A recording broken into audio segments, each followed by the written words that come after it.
There is something almost dizzying about Greek mythology. You think you know it. You have come across these names in movies, video games, books, and yet the moment you truly dive in, you realize that what you have seen on the surface is only a tiny fraction of something far vaster, far darker, and far more fascinating. Today, I am taking you into the heart of that world, and more specifically, to the sons of one man, or rather, one god. Zeus, king of Olympus, master of thunder, father of nearly everything that matters in Greek mythology. Because this king of the gods fathered an extraordinary line of descendants, beings capable of making the earth tremble, of staring death in the face, and of reshaping the fate of mortals. And among all his sons, some stand apart in ways that deserve our full attention. Here are the 5 most powerful sons of Zeus, counted down from 5th to 1st. And trust me, the ranking holds more than a few surprises. Stay until the end, because number 1 is probably not who you are expecting. To open this ranking, we need to go back to an extraordinary night. Inside a bronze prison, somewhere in the Argolid, King Perseus had locked his daughter Danae underground after an oracle warned him that the son born from her would one day kill him. He had thought of everything. He had sealed every exit, except he had forgotten one thing. Zeus cannot be stopped by walls of bronze. The king of the gods took the form of a golden rain and slipped into the prison, and from that union was born Perseus, a child whose destiny was already written in the stars long before he had spoken his first word. Perseus's life begins in terror and abandonment. His grandfather, horrified by the birth of the child foretold by the oracle, locked Danae and the infant inside a wooden chest and threw it into the sea. A fisherman named Dictys pulled them ashore on the island of Seriphos, and that is where Perseus grew up, far from the splendors of Olympus, without any of the advantages you might expect from a son of Zeus. This detail matters because it says something essential about Perseus. He built his legend almost entirely on his own,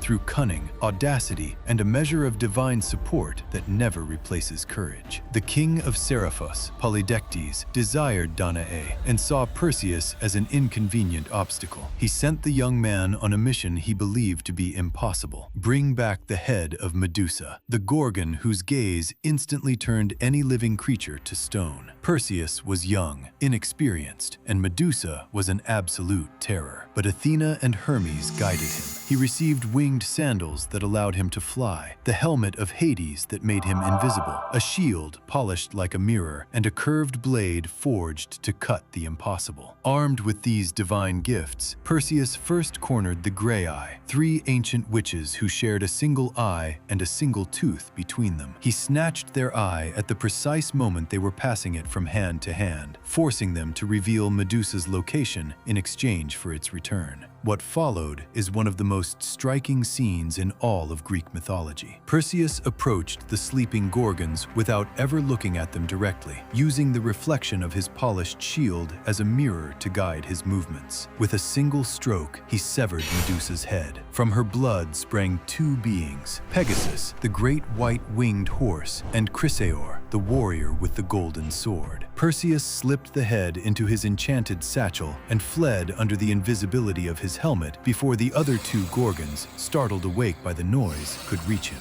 On his way home, he rescued Princess Andromeda, chained to a rock as an offering to a sea monster, using Medusa's head one last time to turn the creature to stone. And when he returned to Seriphos, he ended Polydectes' reign for good by petrifying him as well. The epilogue of Perseus' story is one of the strangest in all of mythology. He traveled to Argos to meet his grandfather Acrisius, the man who had sentenced him to death before he was even born. Acrisius, learning of his grandson's arrival, fled to Larissa in Thessaly, but fate had decided otherwise. Perseus happened to participate in the funeral games held in that city, and during a discus throw, a gust of wind deflected the disc, which struck and killed Acrisius in the crowd. The prophecy had fulfilled itself, as it always does in Greek mythology, in the most unpredictable and inevitable way. Perseus, sickened by having killed his own ancestor despite himself, refused to rule Argos and exchanged his throne for that of another city. He went on to found Mycenae, one of the great centers of Greek civilization. What makes Perseus powerful is not brute strength or guaranteed immortality. It is the ability to navigate the impossible with intelligence, to turn every obstacle into an advantage, to survive in conditions designed for failure. If you are looking for the most versatile son of Zeus, the most formidable across the widest range of powers, the one whose influence touched nearly every aspect of Greek life, Apollo is your answer. And yet, Apollo is not always the first name that comes up when people talk about divine power. That is precisely what makes him fascinating. He does not need to shout to dominate. Apollo is the son of Zeus and the Titaness Leto, and his very birth was an ordeal. Hera, consumed by jealousy, forbade every land from sheltering Leto so she could give birth. The poor woman wandered for days, turned away everywhere, before finding refuge on the small floating island of Delos, which, not being a fixed landmass, was technically exempt from Hera's decree. It was there, in those precarious conditions, that the twins Apollo and Artemis were born. And from his very first moments, Apollo was not fed his mother's milk, but nectar and ambrosia, the food of the gods. He threw off his swaddling clothes, rose in his full divine vigor, and declared that he would love the lyre, the bow, and that he would reveal to mortals the true will of Zeus, the words of a god who knows exactly why he has come. What makes Apollo extraordinarily powerful is the sheer breadth of his domains. He is first the god of light and the sun, called Phoebus, meaning the brilliant one. He is the god of music and the arts, leader of the 9 muses, a lyre player whose melodies enchanted gods and mortals alike. He is the god of healing and purification, the one who passed on to his son Asclepius the gift of curing all illness. But he is also, and this is where his dual nature becomes unsettling, a deadly archer whose silver arrows never miss their mark and can carry death or plague with terrifying precision. It was Apollo who unleashed the epidemic that devastated the Greek camp during the siege of Troy. It was Apollo who slaughtered the 14 children of Niobe because that queen had the arrogance to boast of being more fertile than Leto. And it was Apollo who guided the fatal arrow that killed Achilles, the greatest warrior of the Trojan War, striking the one vulnerable point on his body. Then there is Delphi. Apollo's sanctuary at Delphi was, for the Greeks, literally the center of the world. It housed the most important and most consulted oracle of the ancient world, the Pythia, whose prophecies dictated the decisions of kings, generals, and entire city-states. Apollo was the god of divination, the one who knew Zeus's intentions and transmitted them to mortals. Homer himself, in the Iliad, has Xanthus, Achilles' horse briefly granted the power of speech, declare that Apollo is the foremost of all gods. In a pantheon where every deity jealously guards their rank, that is no small thing. Apollo was also a god that Zeus punished on multiple occasions for overstepping his boundaries, which itself says a great deal about his nature. When Zeus struck down Asclepius for daring to raise the dead and threatening the cosmic order, Apollo raged and slaughtered the Cyclopes who had forged his father's thunderbolts. Zeus was furious enough to condemn him to serve as a mortal king's slave for 7 years. That detail reveals something essential. Apollo was powerful enough that he needed to be kept in check. Before we get to the top 3, and believe me, things are about to get far more intense. If you are enjoying this journey through Greek mythology, hit that subscribe button right now and ring the bell so you never miss a video. The third most powerful son of Zeus is perhaps the least popular figure in the entire Olympian pantheon, and that is exactly why he deserves closer attention. Ares, the god of war, is no hero. He is not beautiful like Apollo, wise like Athena, or even impressive in the way Heracles is. Ares is something more primal, more dangerous, less controllable. He is war in its rawest, bloodiest, most irrational form. Ares is the son of Zeus and Hera, making him one of their legitimate children. human, a rarity in Zeus's sprawling line of descendants. He is the god of carnage, of battle fury, of that warrior madness that seizes a soldier on the battlefield and turns him into a killing machine. The Greeks did not particularly like him, and ancient texts say so openly. Homer, in the Iliad, portrays him as hot-headed, violent, prone to switching sides based on his moods or his love affairs. Zeus himself tells him in the Iliad that he is the god he despises most among all his children, because Ares knows only strife, quarrels, and slaughter. Not a compliment, but a recognition. What makes Ares genuinely formidable is precisely this uncontrollable nature. On the battlefield, his presence turned ordinary wars into massacres. He fought on the Trojan side during the war, which brought him into regular conflict with Athena, who backed the Greeks. And in those confrontations, Athena defeated him almost every time, which might seem contradictory, but this is one of the most important nuances in all of Greek mythology. The blind violence of Ares was regularly overcome by the strategy and intelligence of his half-sister Athena. The Greeks had a clear vision of what true military power should look like, not blind rage, but disciplined, calculated warfare. Ares represented what not to be, yet he was still worshipped, because every warrior knew that fury lived inside them. He was wounded by Diomedes during the siege of Troy, an ordinary mortal guided by Athena, and his howl of pain echoed all the way to Olympus. He was also imprisoned for 13 months by the giant twin brothers, the Elodai, locked in a bronze jar, and it was Hermes who finally freed him when he was near death. These episodes of humiliation are woven into his story, and they only make him more unsettling. A god who can be defeated, imprisoned, brought to the edge of annihilation, and who always returns, more violent, more unpredictable than before, is a god who cannot be eliminated. War is permanent, and so is Ares. His cultural legacy is immense. The Romans adopted him under the name Mars and made him one of their most venerated deities, protector of Rome itself and father of Romulus, the legendary founder of the Eternal City. In Roman hands, Mars was no longer merely a god of chaos. He was the guarantor of Roman victory, the engine behind the expansion of an empire. That transformation reveals everything about how civilizations have always sought to harness the uncontrollable force that is war.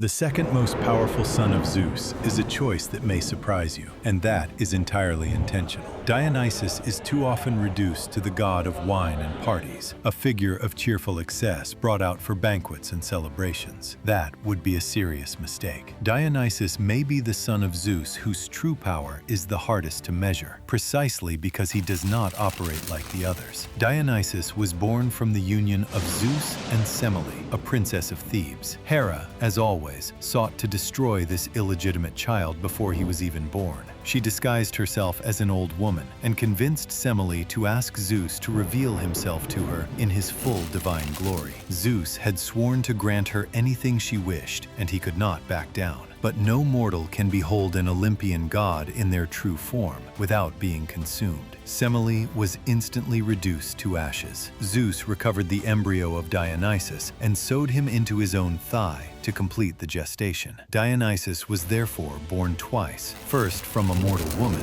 then from the body of Zeus himself. This double birth gave him a unique nature, suspended between the mortal and the divine, between the human world and Olympus. Unlike the other Olympian gods, Dionysus grew up among humans, hidden, disguised, hunted by Hera's jealousy, which drove him to madness. He traveled the entire known world, from Greece to Asia, spreading the vine, wine, ecstasy, and the knowledge of his mysteries. Everywhere he went, he converted entire peoples, founded cults, transformed his followers into maenads, women seized by divine trance who could tear lions apart with their bare hands or walk barefoot on burning coals without a mark on their skin. His power was not physical strength, not bow and arrow. It was the power of transformation, of divine madness, of the ecstasy that dissolves the boundary between humans and gods. And this is where Dionysus becomes genuinely terrifying. When King Pentheus of Thebes refused to acknowledge his divinity and tried to have him imprisoned, Dionysus drove him insane.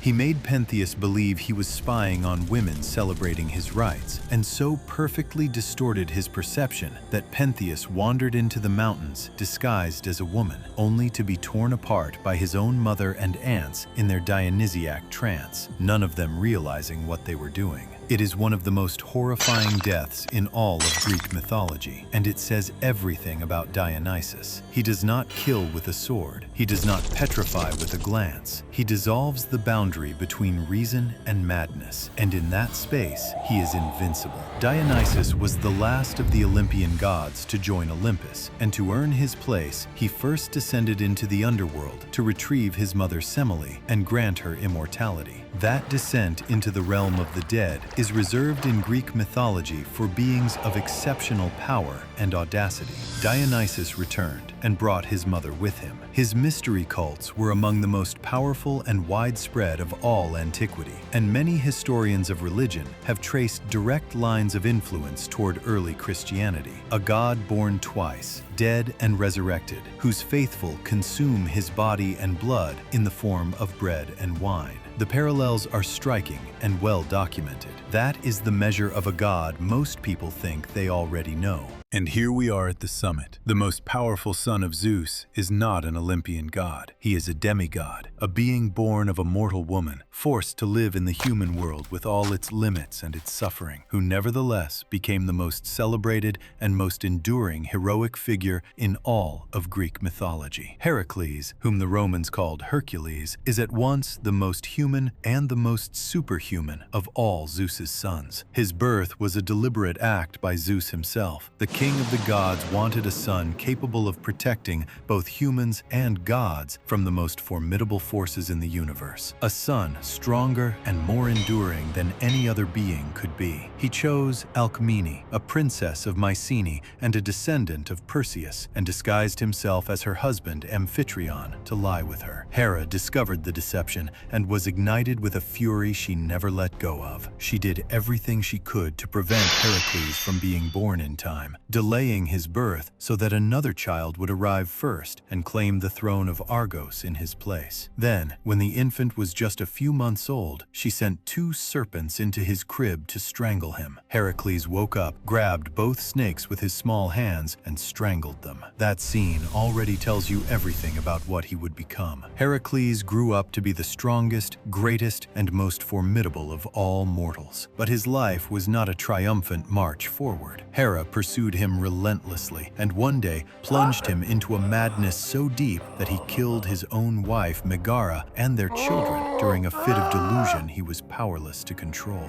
Returning to his senses, crushed by shame and grief, he consulted the oracle at Delphi to learn how to atone for his crime. The answer was merciless. He would serve his lifelong enemy, King Eurystheus, for 12 years and carry out every task the king assigned him. These were the 12 labors. That list is among the most recognized in all of world literature. He killed the Nemean lion, a beast invulnerable to arrows and blades, by strangling it with his bare hands and wearing its skin as armor. He slew the Lernaean Hydra, the 9-headed monster whose heads grew back 2 for 1 when severed, by cauterizing each wound with fire to prevent regeneration. He captured the Cyrenian hind, a sacred deer with hooves of bronze and near supernatural speed, after a full year of pursuit. He subdued the Erymanthian boar, cleaned the stables of King Augeas, home to thousands of cattle for 30 years, in a single day by rerouting 2 entire rivers through them.